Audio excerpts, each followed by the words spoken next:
We now come to SNP spokesperson Alan Brown. Thank you, Mr Speaker.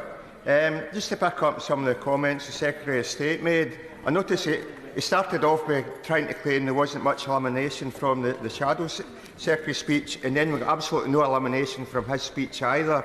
Still no clarity on what the government's going to do, and as I said earlier, it's just not adequate to say it's irresponsible to actually come forward and provide clarity on what's going to happen with the triple lock. The Secretary kept saying about being honest with the public, so be honest with the public and tell us what's going to happen with the triple lock. At the end there, he was attacking Labour and the old trope about Labour does borrowing. I'm sure he, not that long ago, was backing the mini budget that was all about borrowing to give tax cuts to the richest. That's economic madness. So does he want to come back to the dispatch box and apologise on that? So on that, Mr Speaker, I can confirm that I'm certainly happy to support this motion. It's simple, and by referencing the Tory manifesto, then it should actually win the support of this entire House, hopefully without the chaos that we witnessed in the last Opposition Day debate for fracking, which I note that was also the day that the former Prime Minister did a U-turn at the dispatch box when questioned by the honourable member for Ross Kynelock Harbour, and she did a 55th U-turn and said she would protect the triple lock. So again, that's why it should have been easy for the government to further confirm that, rather than holding on to this line about waiting until next week. Now, Mr Speaker, breaking the triple lock last year cost each pensioner an average £520 a year during this cost-of-living crisis. It's actually, the Red Book showed, it's going to take £30 billion from pensioners in total by 26-27. So at least uprating this year in line with September's 10% inflation will give certainty and income for those in receipt of the state pension. But I think we should also look at the reality of this. If the triple lock is reinstated and pensions are uplifted, we're actually almost celebrating not cutting pensions in real terms in the budget. So that's how desperate things are. If that's the measure of compassionate Conservative, not doing further cuts to pensions, then it shows the reality of where we are with this government. So in terms of the here and now, in terms of inflation, we know from the ONS that tea is up 46%, pasta is up 60%, and bread's up 38%. For example, and the price of budget food in supermarkets is up an astonishing 17% in the year to September. Now, in terms of energy costs, the average bill based on the previous cap was £1,100 a year just a year and a half ago, and now with the so-called energy guarantee, we're supposed to be pleased that bills are now on average £2,500 per year during the winter period. And the thing is, for the energy prices bill, the government's own figures estimated that energy bills would go up to an average of £4,400 without the support package. That is almost 50% of an average state pension. And given that it's perfectly obvious that pensioners are more likely to use more energy than an average household, then it's actually not just the triple lock that needs reinstated, but we need this government to come forward with confirmation of what the future energy support package is going to be for those that need it. The Secretary spoke about protecting the most vulnerable. Well, they need to know what's happening in terms of energy going forward as well. Now, in Scotland, the average usage actually already means bills are in the order of £3,300 per annum, even with the current energy support package. So for people in fixed incomes, it really is unaffordable. I'll give you on that. I'm grateful to my honourable friend who's telling it like it is for people in their homes and houses just now, but he's talking about those energy costs. That, of course, doesn't include those people, including pensioners, who live off the gas grid and are therefore paying far, far more than those he's quoting. I agree wholeheartedly with them, and the £100 payment to those off gas grid is almost an insult, because it does nothing to help them get their oil tanks filled up. And then in a similar vein, if we're looking at inflation, we look at petrol prices, then these are still massively up compared to recent years. Now, I drive an Insignia, so it's not a huge car, but last week it still cost me over £100 to fill the petrol tank.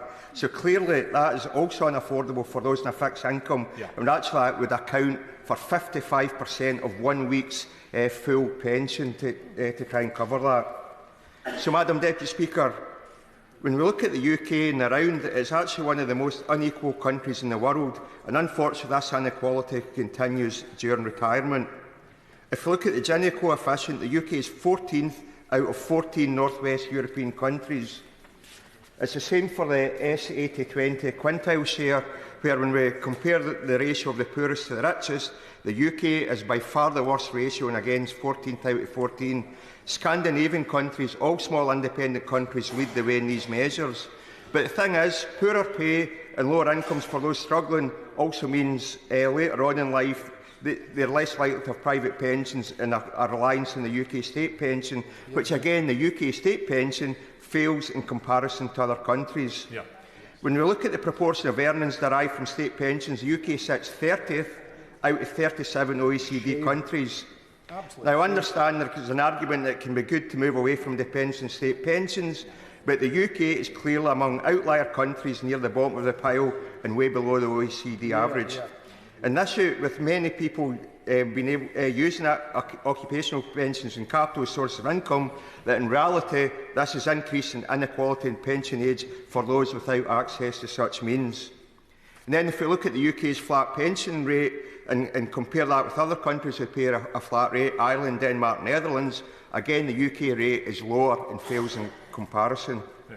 If we look at state pension expenditure compared to a country's GDP, again the UK is way below OECD average and is ranked 28 out of 38 countries. Now, Ministers' secretaries might say that these measures can be somewhat subjective, but the UK trails in each one, so there's a common theme there. Mm-hmm. And one other measure is the replacement rate, which compares all sources of pension income versus previous earnings. And in this measure, the UK is over 10% less than EU 27 OECD averages and is ranked 19th out of 37 and still in the bottom half of the table. Yep. So as I've stated already, this means inequality in the UK continues into retirement, and the UK has actually got the 12th highest pensioner poverty rate out of 35 countries measured by the OECD. And what that actually means, if we turn that round in terms of disposable income to support a standard of living for those aged 66 plus, the UK is ranked 24th out of 35 countries, while Iceland, Denmark and Norway occupy the top spots. Ireland's in 8th place. And these statistics are actually based on comparisons before the UK broke the triple lock last year and the linked earnings last year. So, Madam Deputy Speaker, absolutely critical that the triple lock is restored. Independent Age has emphasised that with more than 2 million pensioners already living in poverty and the cost of living crisis hitting hard, we know people have been forced to make impossible choices on how to cut back to be able to afford heating, electricity and food.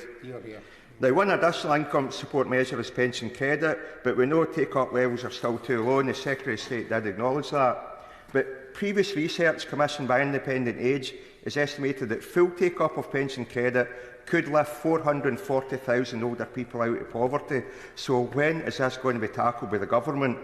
The reality is the unclaimed £4 billion in pension credit can make the lives of hundreds of thousands of pensioners more bearable, but it's also money that would then be recirculated within local economies as it's spent in vital household needs. I'll give you on that, yeah. Does my friend think that there's a role actually for banks to play, given that the vast majority of pensioners receive their pension payments from the DWP into their bank accounts? Banks have the ability to identify where payments are coming from and the amount. So would you agree that there is an opportunity for banks to perhaps play a role in promoting pension credit to those that are below the threshold? It's actually a very good point. I agree with him. That's actually an ideal way of managing this. And I would actually urge the Secretary of State to take heed of that intervention and actually work with banks and other organisations to try and increase the pension credit up rate. Now, in terms of pension policies, Madam Deputy Speaker, of course, I have to refer to the WASPI scandal and the fact that government is still not moving forward in fast and fair compensation, given the PHSO found there was maladministration. And the PHSO did make it clear the government does not have to wait for the end of their investigation to take action to remedy this injustice. Then we've got the frozen pension scandal, where it's arbitrary in which country you reside as to whether your pension gets uprated or not. And it's also scandalous that the UK Government has yet again rejected offers from the Canadian Government to enter into reciprocal arrangements, and I urge the Secretary of State to reconsider that and actually engage in meaningful talks with the Canadian Government. But, Madam Deputy Speaker, all these aspects show that the state pension in the UK is not the safety net we're told it is. Absolutely. It clearly shows that the Better Together mantra of staying in the UK to protect pensions in Scotland was a truly false premise. Indeed, with private pensions nearly collapsing with the Tory mini budget, that claim looks even more ridiculous. It also shows that when Gordon Brown was speaking at a Better Together event saying our welfare state offers better protection for pensioners, disabled and unemployed, he was frankly lying when he said that. So, Madam Deputy Speaker, I'm not... Order. It would be better if the honourable gentleman would find other words rather than those he's just used. Perhaps a little gentler. I take your point, Madam Deputy Speaker, but of course I was not referring to any honourable member in this place. But it was certainly... Order. I fully appreciate that, but I fully appreciate that, and the honourable gentleman is technically correct. But I'm taking the view that anyone who has been a right honourable member and the most senior position in this place should be treated with respect, even after he has left this place. And so a different form of words would be appreciated. Thank you, Madam Deputy Speaker. And I respectfully say his comments were misleading because we've already outlined that the UK pension is not as good as it's made out to be, and it's one of the poorest actually in North West Europe.